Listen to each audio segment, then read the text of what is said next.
আমরা যেটি দেখতে পাচ্ছি দৃশ্যত জাতীয় পার্টির খুবই সম্প্রতি বেশ কয়েকটি ভাগ আমরা দেখতে পাচ্ছি, বিভাজনের রাজনীতি দেখতে পাচ্ছি, সেটি স্পষ্ট সংকটের বার্তা দেয়। এই সংকটটা কতখানি গভীর জাতীয় পার্টির জন্য, এটা আমি ঠিক উল্টোটা চিন্তা করছি। এটা সংকট থেকে উত্তরণের পথ তৈরি হয়েছে আমার জন্য। এই যে কথাগুলো একটু আগে তোমরা বললে যে আমাদের ব্যাপারে মানুষের নানান কথা বলে, দোসর বলে, বা আমাদের রাজনীতি নিয়ে প্রশ্ন তোলে, এই সমস্ত যেগুলো পার্টিকুলার যে সমস্ত মানুষের কারণে হয়েছে এবং যাদেরকে ব্যবহার করা হয়েছে জাতীয় পার্টির রাজনীতির বিরুদ্ধে, জাতীয় পার্টি যে গণমুখী রাজনীতি তার বিরুদ্ধে তাদেরকে ব্যবহার করা হয়েছে বিভিন্নভাবে, বিগত সরকারের আমলে ব্যাপকভাবে, সেই সব থেকে এখন উত্তরণের জন্য ওনারা নিজেরাই, আমরা কেউ বাদ দিইনি, ওনারা নিজেরাই ওনাদের রাজনীতি যেহেতু একটু সরকার কেন্দ্রিক বা যারা সরকার থাকে তাদের সাথে ওনারা মিলেমিশে থাকা পছন্দ করেন, সেই কারণে আমাদের যে গণমুখী রাজনীতি এখন যেটা আমরা করতে চাচ্ছি সেটার থেকে ওনাদের মতের মিল হচ্ছিল না। এক এক করে ওনারা আস্তে আস্তে সরে গেছেন। আমার ধারণা রাজনীতির ক্ষেত্রে ওনারা দেউলিয়া বলা যায়। তো সেই হিসাবে ওনারা চলে যাওয়ার পরবর্তীতে আমাদের রাজনীতির একটা পরিষ্কার পরিচ্ছন্ন করার সুযোগ হয়েছে এবং জনগণের কাছেও যে আমাদের প্রশ্নবোধক চিহ্নটা ছিল, যেটা দোসর টোসর বলার সুযোগ ছিল, সেটা আমি মনে করি এখন চলে গেছে। আওয়ামী লীগের সরকারে যখন আমি মহাজোট সরকারে আর কি, আওয়ামী লীগ যখন প্রধানমন্ত্রী শেখ হাসিনা ছিলেন প্রথম 2008 থেকে 2014, তখনও আমি মন্ত্রী হিসেবে থাকার পরেও আমি যে কোনো দলীয় ফোরামে আওয়ামী লীগের যেগুলো ভুল সেগুলো তুলে ধরেছিলাম এবং এগুলো নিয়ে সোচ্চার ছিলাম। আমি চ্যালেঞ্জও করেছিলাম, যেটা নিয়ে আমাকে আবার আওয়ামী লীগের তরফ থেকে নানান ধরনের কথা উঠানো হয়েছিল। পরবর্তীতে যখন আমি বিরোধী দলে ছিলাম, যতদিন ছিলাম, 2014 আমি নির্বাচন করিনি না, কিন্তু জাতীয় পার্টি তো নির্বাচনে গিয়েছিল। এই কথাটাই কিছুটা মিসলিডিং, যেহেতু আমাদের 300 আসনে প্রতিদ্বন্দ্বিতা করে, বোধহয় 299 আসনে করেছিলাম সেবার, আমার যতটুকু মনে হয়। আমার জানা মতে 270টা আসনের আমরা নির্বাচন করিনি।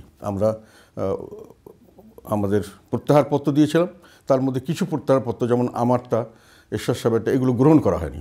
আমি কিন্তু এরশাদ সাহেব পরবর্তীকালে ওনাকে সিএমএইচে নিয়ে যাওয়া হলো, অনেক ধরনের প্রেশার ক্রিয়েট করা হলো। উনি সেখান থেকে, আমি ওনার সঙ্গে আলাপ করার পরে বাইরে এসে ঘোষণা করলাম যে ওনার সিদ্ধান্ত যে আমরা নির্বাচনে যাব না, যে কোনোভাবে নির্বাচনটাকে আমাদের প্রতিহত করতে হবে, এটা আমাদের পুরো নির্দেশ। এবং সেই মোতাবেক আমি যখন নির্দেশ দিলাম, সবাই নির্বাচন থেকে সরে আসলাম। সেখানে বিভিন্নভাবে তৎকালীন সরকার এবং তাদের যে টেজেন্সিগুলো, তারা এমনকি বাইরের দলের লোক, মানে আমাদের দল করে না, এদেরকেও দলে ঢুকিয়ে দিয়ে একটা নির্বাচন দেখানো হলো, যেখানে যেহেতু এরশাদ সাহেব গেলেন এবং রওশন এরশাদ আগে গিয়েছিলেন, ফলে এটা জাতীয় পার্টি গেছে বলে অফিসিয়ালি ডিক্লেয়ার করা হলো, লাঙ্গল গেছে। কিন্তু লাঙ্গলের যে মেইন স্পিরিট, প্রায় 270 জন পদপ্রার্থী উদ্র করলো। আমাদের নেতাকর্মীরা মাঠে ঘাটে বিভিন্নভাবে নির্যাতিত হয়েছে, যেহেতু আমরা তখন আওয়ামী লীগের বিপক্ষে অবস্থান নিয়ে নির্বাচনকে বানচাল করার পক্ষে ছিলাম। তো সেগুলো আবার ঢেকে গেল, যেহেতু ওনারা গেলেন। 2014 পরে যখন সরকার গঠন করা হলো, ওনারা আবার আমাকে অফার দিয়েছিলেন টেকনোক্র্যাট মিনিস্টার করার জন্য। আমি কিন্তু সেটাও তখন আমি ওটা গ্রহণ করিনি। শেখ হাসিনার এই পর্যায়ে আসা, এই যে স্বৈরতান্ত্রিক ব্যবস্থা প্রতিষ্ঠিত করার যে দায়, সেটি কি জাতীয় পার্টি এড়াতে পারে? মানে এই ধরনের প্রশ্ন যখন নিশ্চয়ই আসছে, সেই জায়গাতে কি বলবেন? এটা একটা আমাদের বিরুদ্ধে অপপ্রচার।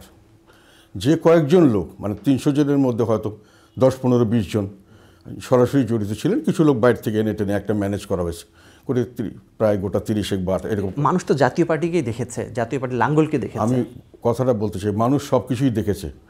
সত্য ঘটনাটা মানুষের থেকে আড়াল করা হচ্ছে ইচ্ছাকৃত, কন্টিনিউয়াসলি। আমরা সত্যটা জানতে চাই। সকলেই কিন্তু জানেন যে এরশাদ সাহেবকে জোর করে ধরে নিয়ে যাওয়া হয়েছে। এরশাদ সাহেবের থেকে এসে, আমি শুধু না, আমাদের সঙ্গে দলে তখন ববি হাজজার ছিল, আরও কয়েকজন ছিলেন যারা এখন নেই, তারাও এসে বলেছিলেন যে ওনার ইনস্ট্রাকশন আপনারা সরে যান, এবং আমরা সবাই সরে গেছিলাম। আমাদের বাসায় একটা হামলা করা হয়েছে। আমার বাসায় এখানে যখন আমি ঘোষণা দিই যে আমরা ইলেকশন থেকে চলে আসবো, আমি তখন মন্ত্রী, তখন আমার এই বাসায় অ্যাটাক করা হয়েছিল 4-5 থেকে লোকজন। আমার তখন আমার সঙ্গে গানম্যান আছে, লোক আছে, পুলিশ ছিল, তারপরে 4-5 থেকে অ্যাটাক করা হয়েছিল। আমি কোনোখানে গিয়ে সাংবাদিক সম্মেলন করে বলবো যে আমরা যাচ্ছি না, এটা করতে দেওয়া হয়নি। নির্বাচন যে বর্জন করার জন্য একটা উদ্যোগ নিয়েছিলাম, দাবিটা কিন্তু ছিল যে ইনক্লুসিভ নির্বাচন করতে হবে, বিএনপি এবং জামাত বা যারা আসার কথা সবাইকে নিয়ে করেন। এরশাদ সাহেব বলেছিল যে আপনি 7 দিন শিডিউল পিছিয়ে দেন, দিয়ে ওদেরকে আবার কল করেন, let them come and join, না হলে আমি উইথড্র করব। আমি করব না, এটি ছিল না দাবি। কিন্তু বিএনপি জামাত কিন্তু সেই সময় যারা ছিলেন বাকি, ওনারা কিন্তু সেই সময় আসেননি। এখন 3টি জাতীয় পার্টিকে আমরা দেখছি, আসলে লাঙ্গল কার?